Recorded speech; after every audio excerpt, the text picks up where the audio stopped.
ព័ត៌មានទី1នេះគឺជាសេចក្តីរាយការណ៍របស់សារព័ត៌មានច្រើនរបស់ថៃខ្ញុំដកស្រង់នេះរបស់ខាង The Nation គឺ The Nation គាត់បានឲ្យដឹងថាឧត្តមសេនីយ៍ឯកប្រប្រាស់ស៊ុនចៃឌីនៅក្នុងរូបភាពហ្នឹងដែលជាអគ្គមេបញ្ជាការរងនៃកងទ័ពអាកាសភូមិន្ទថៃបានឆ្លើយសំណួរមហាជននៅថ្ងៃប្រហ័សទី29ខែមករាហ្នឹងអំពីដំណើរទស្សនកិច្ចរបស់នាវាចម្បាំងសហរដ្ឋអាមេរិកមកកាន់មូលដ្ឋានទ័ពជើងទឹករៀមរបស់កម្ពុជា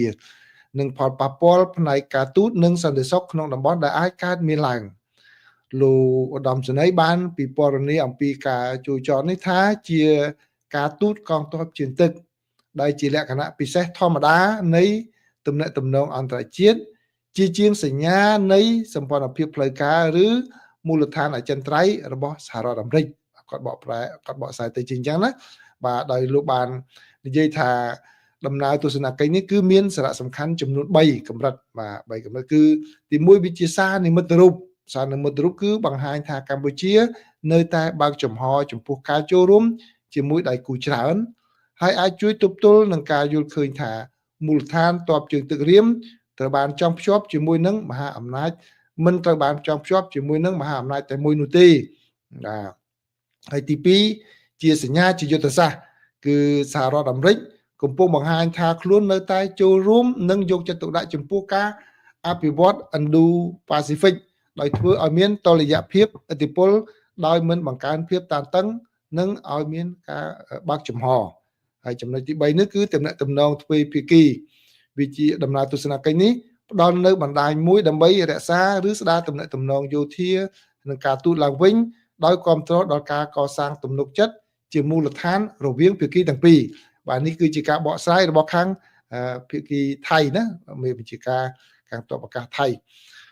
ទោះជាយ៉ាងណាក៏ដោយលោកបានសង្កត់ធ្ងន់ថាការចូលចតនាវានេះមិនគួរត្រូវបានចាត់ទុកថាជាការទទួលស្គាល់របស់សហរដ្ឋអាមេរិក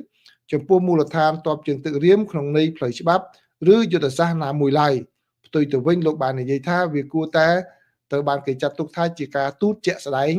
ដោយរក្សាបណ្ដាញបើកចំហនិងសង្កេតមើលការវិវត្តនៅនឹងកន្លែងហើយពីទស្សនៈអាស៊ាន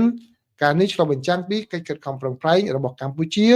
ក្នុងការបង្ហាញពីអព្យាក្រឹតភាពនិងជៀសវាងការជ្រើសរើសភាគីណាមួយឲ្យច្បាស់លាស់ខណៈដែលការប្រកួតប្រជែងរវាងមហាអំណាចនៅតែបន្តក្នុងដែនកំណត់ដែលមិនបង្កើនភាពតានតឹងក្នុងតំបន់ដោយមិនសមហេតុផលទន្ទឹមនឹងនេះអាស៊ាននៅតែបម្រើជាវេទិកាការទូតអព្យាក្រឹតសម្រាប់ប្រទេសថៃមិនមានផលប៉ះពាល់ដោយផ្ទាល់ទៅលើសន្តិសុខឬយោធាភ្លាមៗនោះទេជាទូទៅការវិវត្តនេះគូបញ្ជាក់ថាទួលនីតិនិងឥទ្ធិពលយោធារបស់កម្ពុជានៅតែស្ថិតនៅក្រោមការត្រួតពិនិត្យពីអន្តរជាតិដែលបង្កើនសម្ពាធដោយប្រយោជន៍លើគ្រប់ភាគីទាំងអស់ឲ្យធ្វើសកម្មភាពដោយប្រុងប្រយ័ត្នតម្លាភាពនិងស្របតាមច្បាប់អន្តរជាតិជារួមដំណើរទស្សនកិច្ចរបស់សហរដ្ឋអាមេរិកទៅកាន់កំពង់ផែរៀមទៅបានគួរតែត្រូវបានចាត់ទុកថាជាការទូតយោធានិមិត្តរូបក្នុងក្របខ័ណ្ឌគ្រប់គ្រងតុល្យភាពមិនមែនជាការផ្លាស់ប្ដូរសម្ព័ន្ធភាពនិងមិនមែនជាការកើនឡើងគួរឲ្យកត់សម្គាល់នៃស្ថានភាពយោធានោះទេបាទនេះគឺជាការបកស្រាយរបស់ខាងភាគីថៃណាខាងមេបញ្ជាការថៃដែលខ្ញុំសូមជូនប្រិមិត្តខ្លីៗប៉ុណ្ណេះហើយខ្ញុំក៏បានបកស្រាយបញ្យលផងដែរពីទស្សនៈផ្ទាល់របស់លោកសំញ៉ែប៉ាប៉ារ៉ូរួចមកហើយដែរណាក្នុងការផ្សាយកាលពីនៅកម្ពុជាកាលពីព្រឹកមិញនៅអាមេរិកគឺម្សិលមិញហើយខ្ញុំក៏បានកាត់คลิปសង្ខេបនោះដាក់នៅតាម YouTube ហើយនឹង Facebook ផងដែរណាប្រិមិត្តអាចនឹងទៅស្ដាប់បន្ថែមទៀតព័ត៌មានទី2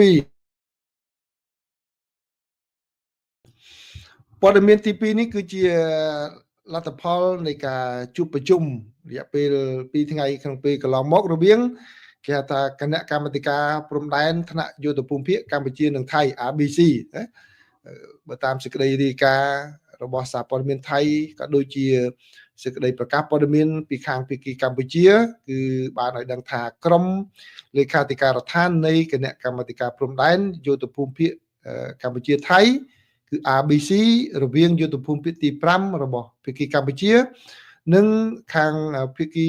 ថៃនោះគឺយុទ្ធភូមិភាគទី1បានបញ្ចប់កិច្ចប្រជុំពិភាក្សារបស់ខ្លួនហើយ បន្ទាប់ពីដំណើរការអស់រយៈពេល3ថ្ងៃគឺចាប់ពីថ្ងៃទី27ដល់29ខែមករាឆ្នាំ2026ដែលបានប្រព្រឹត្តទៅនៅច្រកអន្តរជាតិប៉ោយប៉ែតខេត្តបន្ទាយមានជ័យនៃព្រះរាជាណាចក្រកម្ពុជាទល់នឹងខេត្តស្រះកែវនៃព្រះរាជាណាចក្រថៃអ្នកស្រីឧត្តមសេនីយ៍ឯកម៉ាលីសុជាតាអ្នកនាំពាក្យក្រសួងការពារជាតិកម្ពុជាបានបញ្ជាក់ថាដោយសារតែភាគីទាំងពីរមិនទាន់រកឃើញនៅចំណុចកណ្ដាលរួមគ្នានៅឡើយដូច្នេះភាគីទាំងពីរបានឯកភាពគ្នាដកឃ្លាវិលទៅត្រឡប់ទៅទីបញ្ជាការរៀងខ្លួនវិញហើយបន្តផ្លាស់ប្ដូរឯកសារនិងពិភាក្សាគ្នាឈានដល់ការឯកភាពគ្នានាពេលខាងមុខទើបមានការចុះហត្ថពិធីចុះហត្ថលេខានិងកិច្ចប្រជុំគណៈកម្មាធិការព្រំដែនថ្នាក់យុទ្ធភូមិភាគកម្ពុជាថៃរវាងយុទ្ធភូមិភាគទី5របស់កម្ពុជានិងកងទ័ពយុទ្ធភូមិភាគទី1របស់ថៃបាទនេះគឺជាការប្រកាសពីខាងភាគីកម្ពុជាដែលឡៃសារព័ត៌មានថៃវិញក៏បានរាយការណ៍ដែរថាកងទ័ពជើងគោកយុទ្ធភូមិភាគទី1និយាយថាការចរចាក្រុមលេខាធិការដ្ឋាន ABC ថៃកម្ពុជានៅប៉ោយប៉ែតមិនបានបង្កើតឲ្យមានកិច្ចព្រមព្រៀងទេដូច្នេះមិនមានការចុះហត្ថលេខាណាមួយកើតឡើងទេការចរចាបន្ថែមត្រូវបានគ្រោងទុកសារព័ត៌មាន The Nation របស់ថៃបានរាយការណ៍បន្ថែមទៀតថាកិច្ចប្រជុំ ABC ត្រូវបានធ្វើឡើងនៅចំណុចបាទខាងប៉ោយប៉ែតហ្នឹងគឺផ្ដោតទៅលើការកាត់បន្ថយភាពតានតឹងនិងរក្សាសន្តិភាពតាមបណ្ដោយព្រំដែនស្របតាមសេចក្តីថ្លែងការណ៍រួមពីសម័យប្រជុំពិសេសលើកទី3ឆ្នាំ2025នៃគណៈកម្មាធិការកិច្ចការព្រំដែនទូទៅបាទហើយខាងយោធាថៃបាទដកសងសម្ដីរបស់សារព័ត៌មាន The Nation បានដកសងសម្ដីរបស់យោធាថៃដោយបញ្ជាក់ថាប្រសិនបើភាគីទាំងពីរបានឯកភាពលើសេចក្តីព្រៀងនេះគឺត្រូវបានចុះហត្ថលេខានៅថ្ងៃទី29ខែមករាតាមគម្រោងណាបាទសម្រាប់ការអនុវត្តយ៉ាងណាក៏ដោយយកកងទ័ពតំបន់ទី1នោះបាននិយាយថាកិច្ចប្រជុំលេខាធិការដ្ឋានមិនអាចបញ្ចប់អនុសារណៈនៃកិច្ចព្រមព្រៀងស្របតាមគោលបំណងរបស់ភាគីទាំងពីរបានទេព្រោះនៅមានបញ្ហាដែលត្រូវការពិភាក្សាបន្ថែមទៀតជាលទ្ធផលគ្មានការចុះហត្ថលេខាណាមួយបានកើតឡើងដោយការគ្រោងទុកពីមុននោះទេក្រុមលេខាធិការដ្ឋានទាំងពីរនឹងកំណត់ការពិភាក្សាប្រជុំបន្ថែមទៀតដើម្បីធ្វើការឈ្មោះទៅរកសេចក្តីព្រៀងអនុសារណៈនៃកិច្ចព្រមព្រៀងដែលពិតជាបំពេញតាមគោលបំណងរបស់ភាគីទាំងពីរនាពេលអនាគតហើយតំបន់កយុទ្ធភូមិភាគ1របស់ថៃបានបន្ថែមថាខ្លួននៅតែបន្តអនុវត្តបេសកកម្មរបស់ខ្លួនក្នុងការការពារអធិបតេយ្យភាពតាមបណ្ដោយព្រំដែនថៃកម្ពុជាដោយរក្សាការដាក់ពង្រាយកងទ័ពនៅក្នុងតំបន់ទទួលខុសត្រូវរបស់ខ្លួនដើម្បីធានាបាននៅសម្ដាប់ធ្នាប់និងកម្រិតខ្ពស់នៃសុវត្ថិភាពសាធារណៈស្របតាមសេចក្តីថ្លែងការណ៍រួមពីសម័យប្រជុំពិសេសបាទគឺបាននិយាយដដែលណាបាទនេះ GBC ហ្នឹងបាទហើយនៅចុងក្រោយនេះមុននេះបន្តិចគឺលោករដ្ឋមន្ត្រីក្រសួងការបរទេសរបស់ថៃគឺលោកស៊ីហាស័កភួងកិតកែវបាននិយាយថាការពារអ្វីដែលកើតមានឡើងដោយលោកថាការចរចានៅព្រំដែន ABC រវាងកម្ពុជានិងថៃហ្នឹងគឺលោកថាមិនមែនជាការបរាជ័យទេពីព្រោះអីនៅមានការលើកឡើងមួយចំនួនទាំងនៅក្នុងភាគីកម្ពុជានិងនៅថៃដែលជាប្រភពមិនផ្លូវការទេបានថាការជួបប្រជុំហ្នឹងគឺខាត់តែពេលបរាជ័យមិនបានសម្រេចអ្វីទេបាទអញ្ចឹងលោករដ្ឋមន្ត្រីការបរទេសរបស់ថៃបាននិយាយថាមិនមែនជាការបរាជ័យទេប៉ុន្តែជាសញ្ញាវិជ្ជមានដោយត្រូវការពិភាក្សាគ្នាបន្ថែមទៀតនិងលោកបានជំរុញឲ្យមានការប្រើប្រាស់ពាក្យពេចន៍ដោយប្រយ័ត្នប្រយែងដើម្បីជៀសវាងកុំឲ្យមានការចូលជ្រៀតជ្រែកពីផ្ទៃក្នុងណាមួយបាទនេះគឺជាការលើកឡើងរបស់លោករដ្ឋមន្ត្រីក្រសួងការបរទេសហើយខ្ញុំនឹងជូនលម្អិតនៅប្រតិកម្មរបស់លោករដ្ឋមន្ត្រីក្រសួងការបរទេសនៅក្នុងកម្មវិធីបច្ចុប្បន្នភាពអាមេរិកាំងបាទនៅកម្ពុជាគឺនៅព្រឹកស្អែកនៅអាមេរិកគឺនៅល្ងាចនេះអញ្ចឹងខ្ញុំនឹងជូនលម្អិតឥឡូវនេះខ្ញុំជូនខ្លីប៉ុណ្ណឹងណាយប់ទៅហើយព័ត៌មានទី3គឺជាគ្រោះថ្នាក់ធ្លាក់យន្តហោះ Harvard របស់យោធាថៃសូមជូនខ្លីទេនេះបើយោងតាមសារព័ត៌មាននានារបស់ថៃបានរាយការណ៍ហ្នឹងគឺខាងនៅថ្ងៃទី29ខែមករាឆ្នាំ2026នេះគឺកងទ័ពអាកាសថៃបាននិយាយថាយន្តហោះប្រភេទ AT6 មួយគ្រឿងបានធ្លាក់ក្នុងអំឡុងពេលហោះហើរវឹកហាត់នៅភាគខាងជើងប្រទេស vàកាលពីថ្ងៃអង្គារហេតុការណ៍នេះកើតឡើងកាលពីថ្ងៃអង្គារកងទ័ពអាកាសបានបញ្ជាក់ថាខ្លួនបានទទួលរបាយការណ៍នៅម៉ោង 10:30 នាទីព្រឹកថាយន្តហោះចម្បាំងយន្តហោះប្រភេទ AT6 បានធ្លាក់នៅភូមិហួយវាងស្រុកជុំថងខេត្តឈៀងម៉ៃខណៈពេលកំពុងបំពេញបេសកកម្មវឹកហាត់ហោះហើរឥឡូវនេះគឺព័ត៌មានចុងក្រោយបានឲ្យដឹងថាអ្នកបើកបរយន្តហោះថៃទាំងពីរនាក់នេះបាទគឺទៅបានគេបញ្ជាក់ថាបានស្លាប់បាត់បង់ជីវិតនៅក្នុងគ្រោះថ្នាក់នោះហើយនៅពេលដែលក្រុមការងាររបស់ថៃបានចុះទៅដល់ពីនោះដើម្បីស្រាវជ្រាវរុករកមើលបាទអញ្ចឹងគឺនេះជារឿងមួយដែលកើតឡើងនៅក្នុងប្រទេសថៃ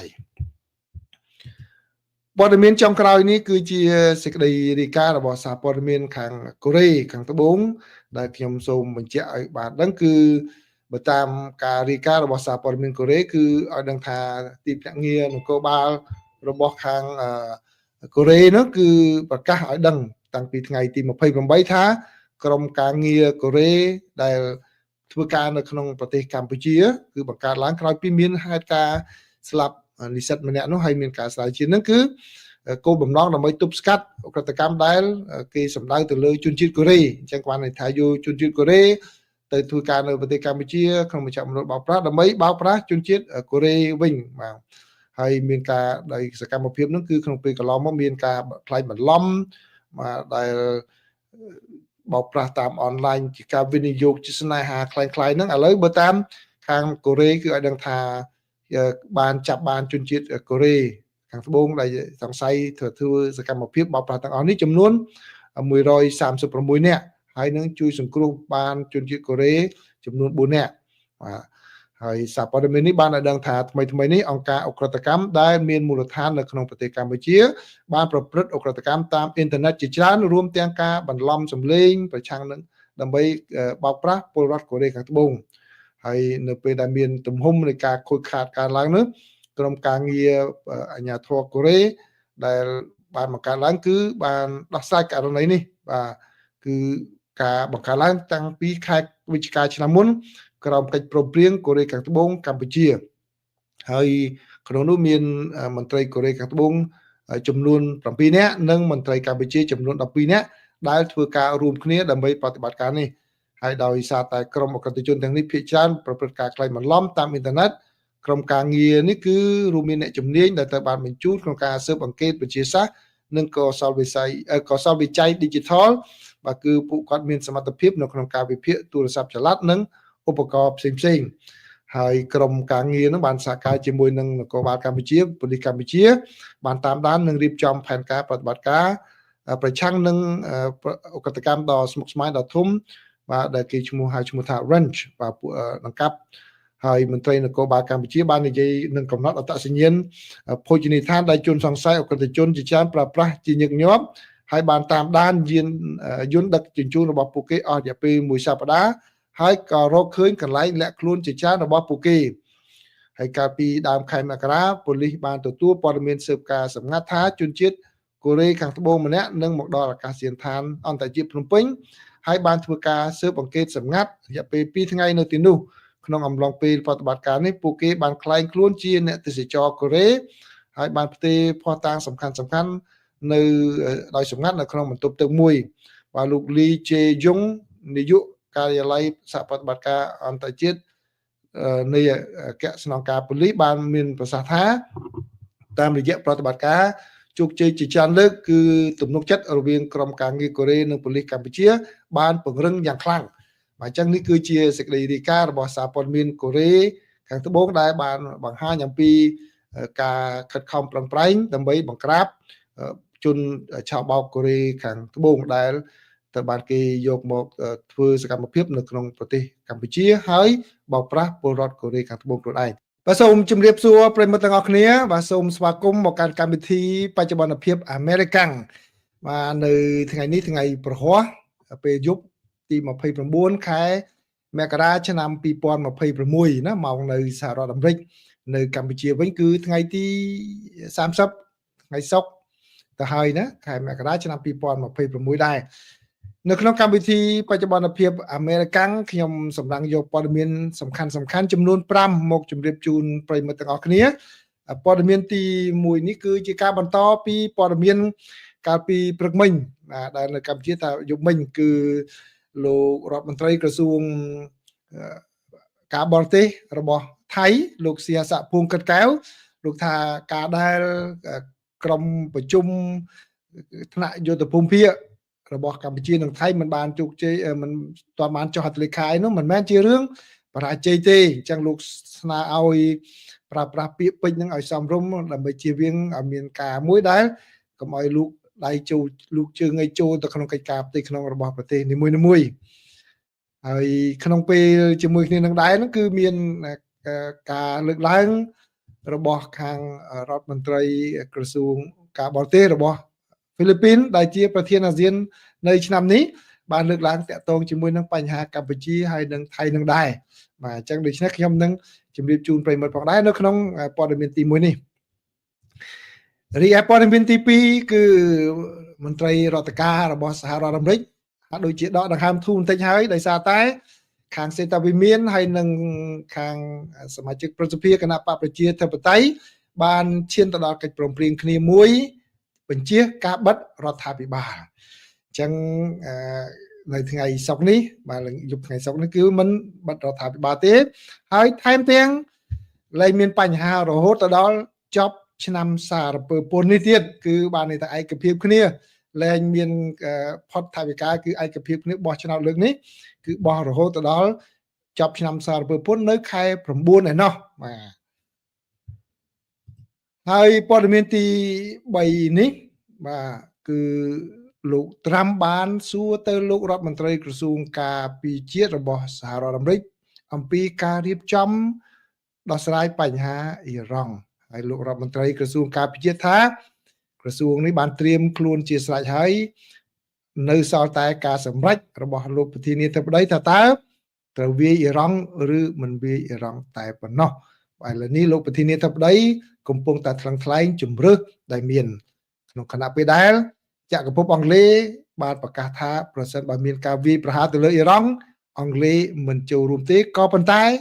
អង់គ្លេសក៏បានបញ្ជូនយន្តហោះចម្បាំងរួចហើយទៅប្រទេសកាតាដើម្បីទប់ស្កាត់ក្នុងករណីអ៊ីរ៉ង់ចង់ពង្រីកសង្គ្រាមឲ្យកាន់តែធំនៅក្នុងតំបន់ព័ត៌មានទី4នេះគឺ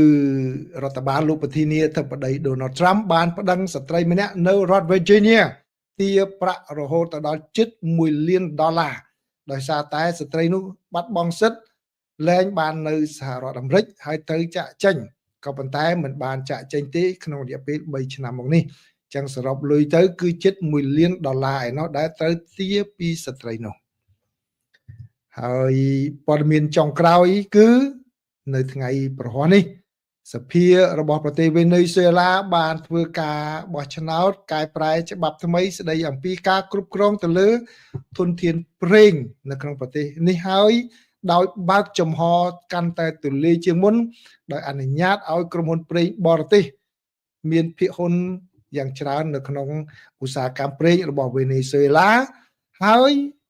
បង់ប្រាក់តិចតួចប៉ុណ្ណោះទៅរដ្ឋាភិបាលវេណេស៊ុយអេឡាអ្នកវិភាគមើលឃើញថានេះគឺជាការដែលរដ្ឋបាលលោកប្រធានាធិបតី Donald Trump ប្រើនៅការទូតកណ្ដុងអាវុធដើម្បីបង្ខំប្រទេសនៅអាមេរិកឡាទីននេះឲ្យគោរពតាមដែលភាសាអង់គ្លេសហៅថា both cannon diplomacy បាទគឺការទូតដោយចុងអាវុធបាទនេះគឺជាព័ត៌មានសំខាន់ដែលខ្ញុំចងក្រងសម្រាប់ប្រិយមិត្តទាំងអស់គ្នានៅក្នុងកម្មវិធីបច្ចុប្បន្នភាពអាមេរិកាំង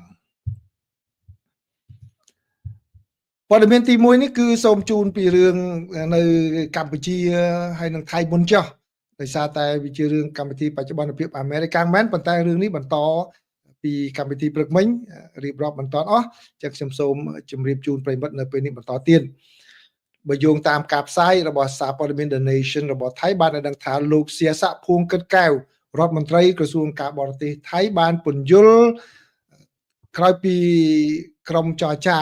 នៅគណៈកម្មការព្រំដែនកម្ពុជាថៃ ABC ថាតំបន់នោះមិនទាន់បានសម្រេចកិច្ចព្រមព្រៀងហើយចុះហត្ថលេខានៅឡើយនោះទេក្រោយពីការជួបចរចាគ្នាអស់រយៈពេល2ថ្ងៃដូច្នេះលោករដ្ឋមន្ត្រីក្រសួងការបរទេសរបស់ថៃលោកថា គេមិនគួរចាត់ទុកថានោះជារឿងបរាជ័យនោះទេលោកមានប្រសាសន៍ថាផ្ទុយទៅវិញនេះគឺជាផ្នែកធម្មតានៃដំណើរការចរចាលោកបានសង្កត់ធ្ងន់ថាការពិតដែលថាភាគីទាំងពីរនៅតែបន្តការសន្ទនាគ្នានោះគឺជាសញ្ញាវិជ្ជមាននិងជាជំហានដ៏សំខាន់មួយឆ្ពោះទៅមុខដែលល្អជាងការងាកទៅរកចំនួនដែលនាំមកនូវការខាតបង់និងការបំផ្លិចបំផ្លាញលោកបានពន្យល់បន្ថែមថាទោះបីជាបញ្ហាមួយចំនួននៅតែមិនទាន់ដោះស្រាយក៏ដោយក៏ការបន្តការពិភាក្សាគឺជាជំហានដ៏សំខាន់មួយឆ្ពោះទៅមុខសម្រាប់ភាគីទាំងពីរលោកសៀសាក៏បានរំលឹកដល់ភាគីកម្ពុជាអំពីសារៈសំខាន់នៃការរក្សាការទំនាក់ទំនងដោយផ្ទាល់តាមរយៈក្របខ័ណ្ឌ RBC ដោយបានបញ្ជាក់ពីតម្រូវការក្នុងការកសាងទំនុកចិត្តរវាងប្រទេសទាំងពីរនេះបើយោងតាមការផ្សាយរបស់កាសែត The Nation បានបន្ថែមទៀតថាលោករដ្ឋមន្ត្រីបានចង្អុលបង្ហាញថាភាគីទាំងពីរគួរតែប្រុងប្រយ័ត្ននៅពេលនិយាយអំពីបញ្ហានេះជាពិសេសការជៀសវាងឃ្លាដែលអាចត្រូវបានបកស្រាយថាជាការជ្រៀតជ្រែកក្នុងកិច្ចការផ្ទៃក្នុងរបស់គ្នាទៅវិញទៅមកលោកក៏បានលើកយកសារៈសំខាន់នៃការធានានិរន្តរភាពនៃកិច្ចព្រមព្រៀងដោយសង្កត់ធ្ងន់ថាវាមិនត្រឹមតែជាការចុះហត្ថលេខាលើកិច្ចព្រមព្រៀងនៅលើក្រដាសតែប៉ុណ្ណោះទេប៉ុន្តែថែមទាំងបង្កើនការយល់ដឹងនិងការជឿទុកចិត្តពិតប្រាកដដែលអាចការពារបញ្ហាណាមួយនាពេលអនាគតមិនឲ្យកើតឡើងជាថ្មីក្រសួងការបរទេសរបស់ខាងប្រទេសថៃនោះក៏មានគម្រោងជួបជាមួយនឹងប្រជាជននិងអាជីវកម្មនៅតាមតំបន់ព្រំដែនដើម្បីស្ដាប់ទស្សនៈនិងកង្វល់របស់ពួកគេដោយធានាថាគោលនយោបាយរបស់ប្រទេសថៃចំពោះប្រទេសកម្ពុជានឹងឆ្លុះបញ្ចាំងពីផលប្រយោជន៍និងបំណងប្រាថ្នារបស់ប្រជាជនដែលរងផលប៉ះពាល់ដោយផ្ទាល់ពីស្ថានភាពព្រំដែនលោកសៀសាបានសន្និដ្ឋានដោយបញ្ជាក់ថាគោលដៅនៅតែជាការកសាងទំនាក់ទំនងប្រកបដោយចីរភាពជាមួយប្រទេសកម្ពុជាដោយផ្អែកលើការជឿទុកចិត្តគ្នាទៅវិញទៅមកការទំនាក់ទំនងប្រកបដោយតម្លាភាពនិងការគោរពអធិបតេយ្យភាពលោកបានបញ្ជាក់ជាថ្មីថាវិធីសាស្ត្ររបស់ប្រទេសថៃនឹងតែងតែប្រុងប្រយ័ត្ននិងអត់ធ្មត់ដោយរក្សាផលប្រយោជន៍របស់ប្រជាជនថៃមុនគេបង្អស់ខណៈដែលរក្សាទំនាក់ទំនងល្អជាមួយនឹងប្រទេសជិតខាងកម្ពុជានេះបាទ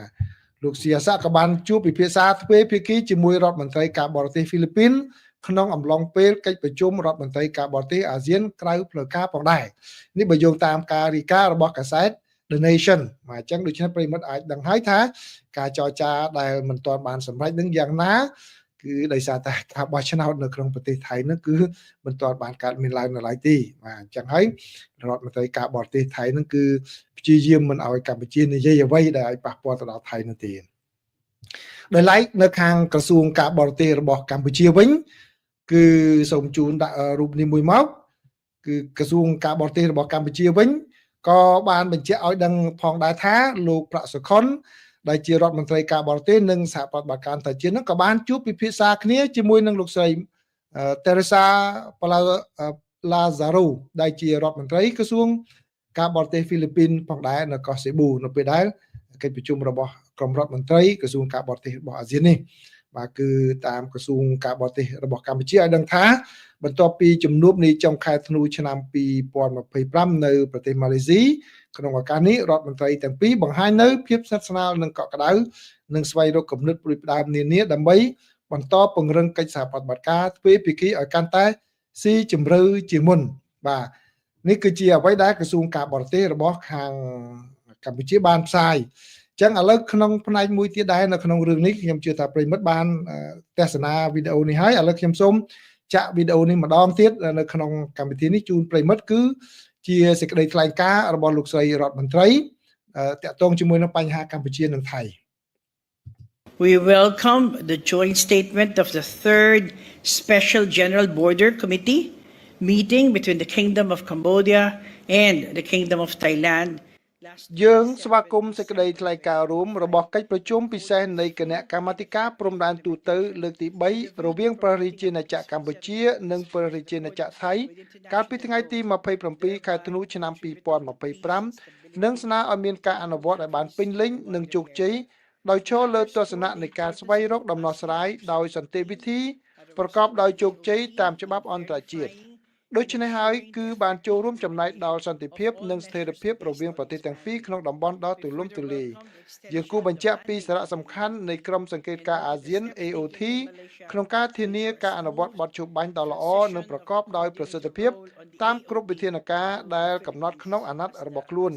យើងក៏ស្វាគមន៍ការពន្យាអាណត្តិរបស់ក្រុម AOT បន្ថែមទៀតសូមកត់សម្គាល់ជំហាននានាដែលម៉ាឡេស៊ីបានអនុវត្តដើម្បីធានាការផ្ទេរដោយរលូននៅទូនាទីជាអ្នកសម្របសម្រួល AOT មកហ្វីលីពីនក្នុងនាមជាប្រធានរបស់អាស៊ានបាទយ៉ាងមិនដែរប្រិមិត្តឃើញដូច្នេះខាងរដ្ឋមន្ត្រីក្រសួងការបរទេសរបស់ហ្វីលីពីនដែលជាប្រធានអាស៊ាននៅឆ្នាំនេះប្រធានបដូវវេនរបស់អាស៊ាននៅឆ្នាំនេះបាននិយាយពាក់ព័ន្ធជាមួយនឹងបញ្ហាកម្ពុជាហើយនិងថៃហើយបានបញ្ញានឹងបន្តការងារនេះបន្តពីម៉ាឡេស៊ីបន្តទៅទៀតប៉ុន្តែរឿងដែលគួរឲ្យចាប់អារម្មណ៍មួយនោះគឺនៅក្នុងការផ្សាយរបស់កាសែតភ្នំពេញប៉ុស្តិ៍ដែលខ្ញុំបានអានគឺគាត់បញ្ជាក់ថាលោកស្រីរដ្ឋមន្ត្រីបានសម្ដែងការភ្ញាក់ផ្អើលដែលនៅក្នុងពេលដែលលោកស្រីធ្វើសន្និសីទសារព័ត៌មានបញ្ចប់ហ្នឹងអត់មានអ្នកសារព័ត៌មានណាសួរអំពីបញ្ហាកម្ពុជានិងថៃគាត់ថាគាត់ភ្ញាក់ផ្អើលដែរគាត់អរគុណដែលអ្នកទាំងអស់គ្នាមិនសួរបញ្ហាហ្នឹងក៏ប៉ុន្តែគាត់ក៏បានចេញនៅសេចក្តីថ្លែងការណ៍នេះឲ្យដឹងតែម្ដងឃើញទេបាទចឹងសំខាន់ណាស់ទូនីតិរបស់អ្នកសារព័ត៌មានគឺត្រូវតាមដានសភាពការឲ្យទាន់ដើម្បីយកទៅសួរមន្ត្រីត្រៀមឆ្លើយប៉ុន្តែអត់មានអ្នកសួរអញ្ចឹងបាទចឹងចាំនៅចុងម៉ោងខ្ញុំនឹងនិយាយបន្ថែមទៀតអំពីសារព័ត៌មានហ្នឹងគឺមានអ្នកសួរសំណួរច្រើនដែរក្នុងពេលកន្លងមកកាលពីម្សិលមិញថ្ងៃណាចាំខ្ញុំនឹងបញ្យល់បន្ថែមនៅចុងម៉ោងព័ត៌មានទី2នេះគឺជាដំណឹងល្អមួយដែរសម្រាប់សហរដ្ឋអាមេរិកនិងជាពិសេសគឺបុគ្គលិករដ្ឋាភិបាលសហព័ន្ធបុគ្គលិករដ្ឋ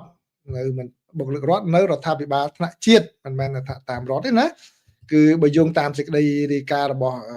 Washington Post ហើយនិងសារព័ត៌មានជាច្រើនទៀតនោះឲ្យដឹងថាឥឡូវនេះគឺសមាជិកព្រឹទ្ធសភាគណៈបកប្រជាធិបតេយ្យបានសម្រេចបានកិច្ចព្រមព្រៀងជាមួយនឹងសមាជិកព្រឹទ្ធសភាគណៈបកសាធារណរដ្ឋហើយនឹងមានការយល់ព្រមពីសេតវិមានផងដែរ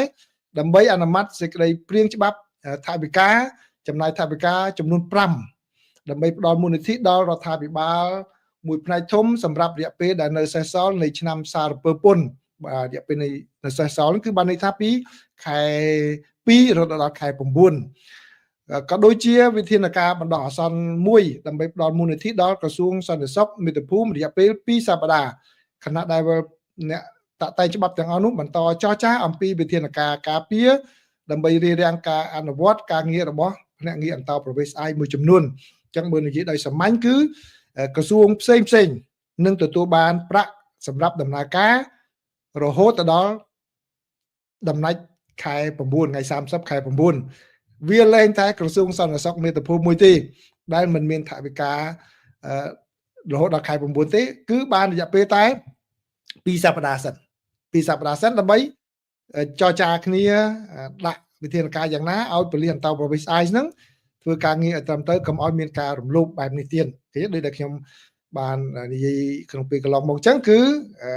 បញ្ហានេះខាងគណៈបកប្រជាធិបតេយ្យគាត់យកធ្វើជាបញ្ហាធំក៏ប៉ុន្តែខាងសេតវិមានគាត់យល់ថាមិនមែនជារឿងល្អទេអញ្ចឹងគាត់បន្ទន់អេរយាប័តអញ្ចឹងគាត់បំបែកបញ្ហានេះជាពីរដើម្បី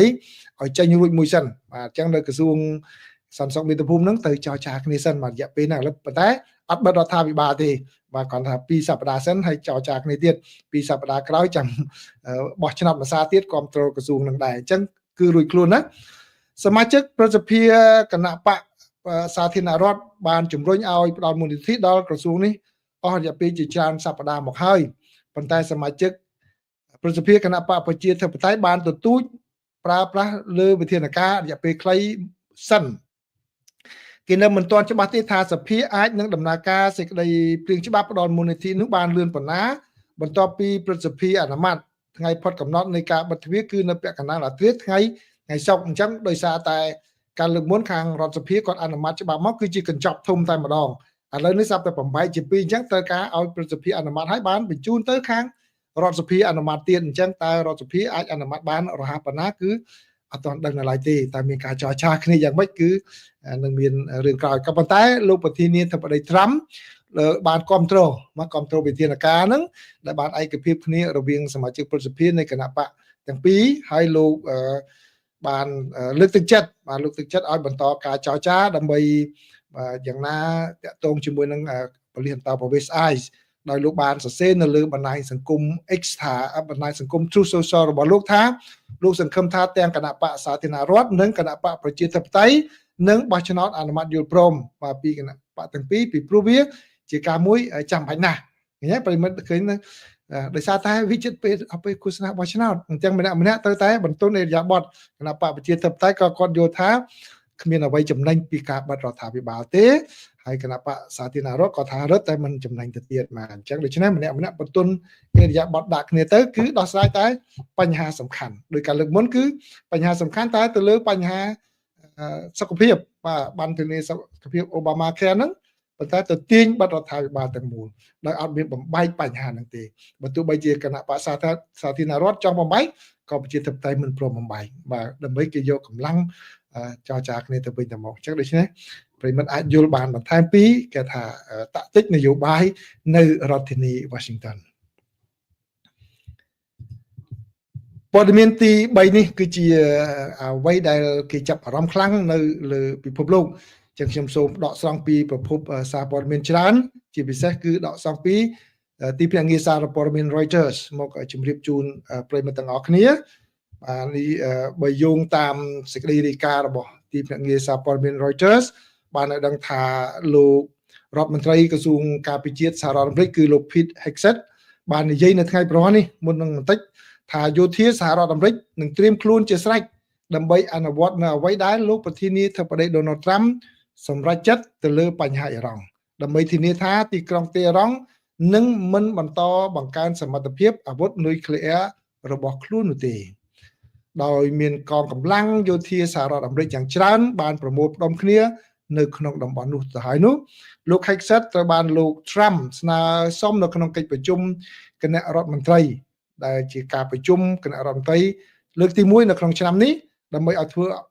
ការពន្យល់អំពីស្ថានភាពនៃការរៀបចំកងកម្លាំងរបស់សហរដ្ឋអាមេរិកពេលនោះលោក Hegseth បាននិយាយថាគឺអ៊ីរ៉ង់មិនគួរបន្តសមត្ថភាពនុយក្លេអ៊ែររបស់ខ្លួនបន្តទៅទៀតទេ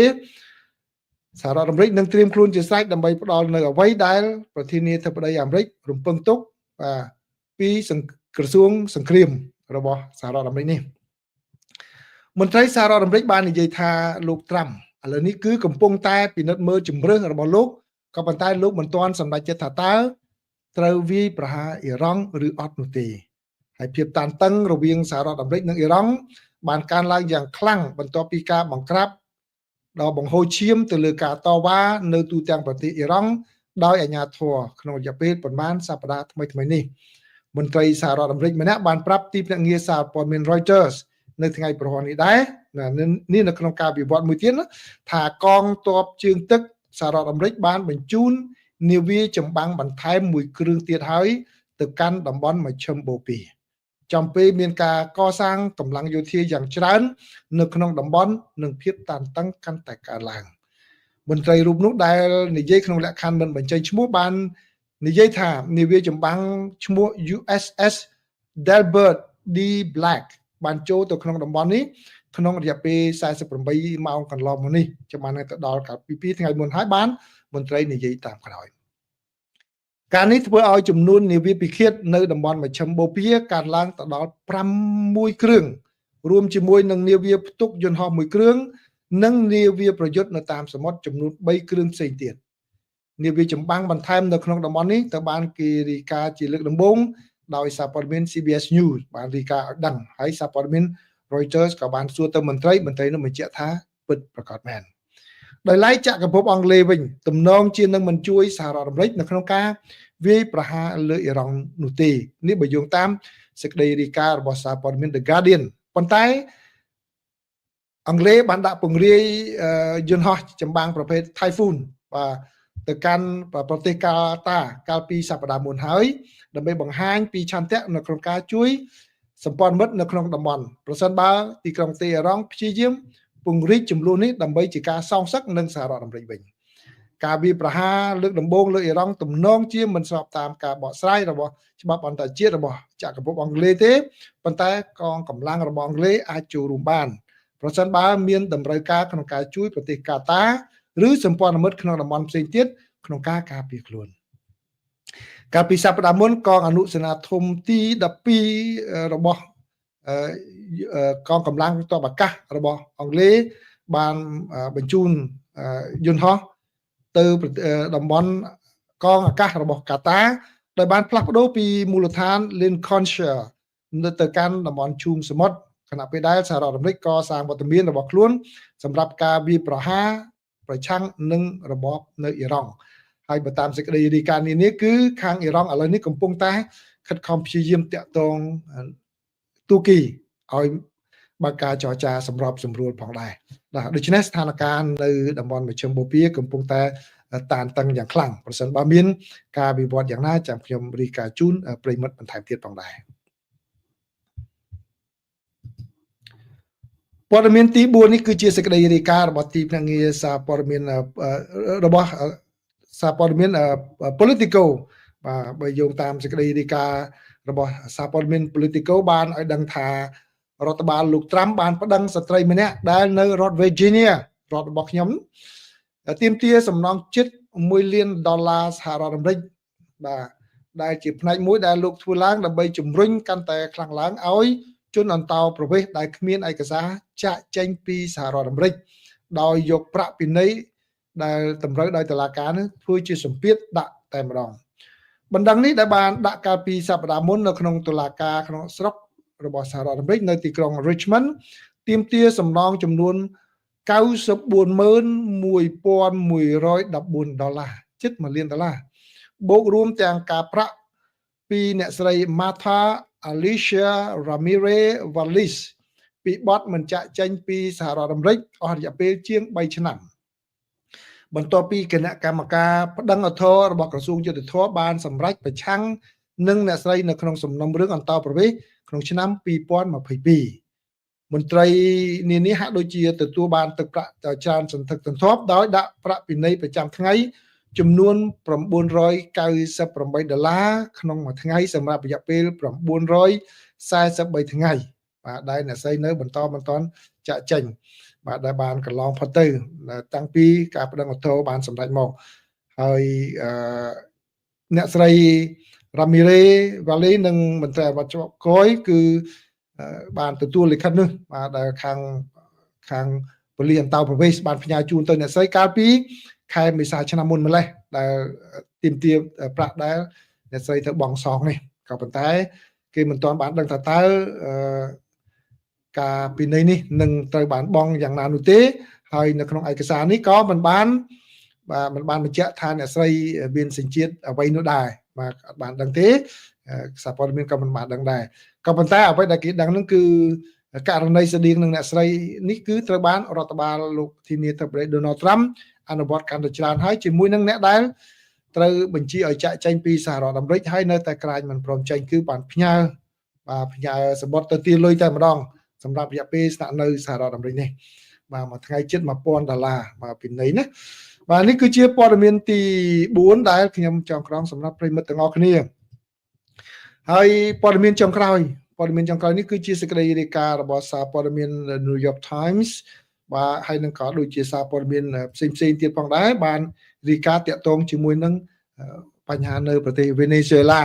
គឺនៅថ្ងៃប្រហ័ននេះខាងរដ្ឋសភាជាតិរបស់ប្រទេសវេណេស៊ុយឡាបានអនុម័តការផ្លាស់ប្ដូរច្បាប់ដ៏ទូលំទូលាយមួយដែលគ្រប់គ្រងទៅលើឧស្សាហកម្មប្រេងដោយផ្ដល់អំណាចដល់ក្រុមហ៊ុនប្រេងបរទេសក្នុងការគ្រប់គ្រងប្រតិបត្តិការកាន់តែធំជាងមុននិងអាចកាត់បន្ថយប្រាក់កម្រៃជើងសារដែលពួកគេត្រូវបង់ទៅរដ្ឋាភិបាល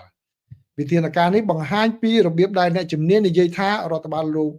ត្រាំបានវិលត្រឡប់ទៅយុគសម័យនៃការប្រកាសទូតបែបកំភ្លើងធំដែលសហរដ្ឋអាមេរិកបានប្រើប្រាស់ឧត្តមភាពយោធារបស់ខ្លួនដើម្បីបង្ខំប្រទេសអាមេរិកឡាទីននេះឲ្យចុះចូលនឹងអធិភាពរបស់ទីក្រុង Washington យោធាសហរដ្ឋអាមេរិកបានចាប់ខ្លួនលោក Nicolas Maduro មេដឹកនាំផ្ដាច់ការរបស់ប្រទេសវេណេស៊ុយឡាបាទនៅក្នុងខែនេះហើយបានជំនួសដោយអនុប្រធានាធិបតី របស់លោកគឺលោកស្រី Delcy Rodriguez ដោយប្រឈមមុខនឹងការគំរាមកំហែងរបស់សហរដ្ឋអាមេរិកថាលោកស្រីអាចនឹងជោគវាសនាដូចគ្នាបើហើយដូច្នេះលោកស្រី Rodriguez ក៏បានប្រញាប់ប្រញាល់បំពេញតាមតម្រូវការដើម្បីបើកឧស្សាហកម្មប្រេងឲ្យមានការចូលរួមកាន់តែច្រើនពីសហរដ្ឋអាមេរិកច្បាប់ថ្មីនេះផ្ដល់ឲ្យក្រុមហ៊ុនបរទេសនៅការគ្រប់គ្រងប្រតិបត្តិការយ៉ាងច្បាស់លាស់លើការវិនិយោគផលិតកម្មដែលកាត់បន្ថយក្រុមហ៊ុនប្រេងជាតិរបស់ប្រទេសវេណេស៊ុយអេឡាមកជាក្រុមហ៊ុនដែលបន្តបន្សំវិញបាទនេះគឺជាសេចក្តីរាយការណ៍ដែលសារព័ត៌មាន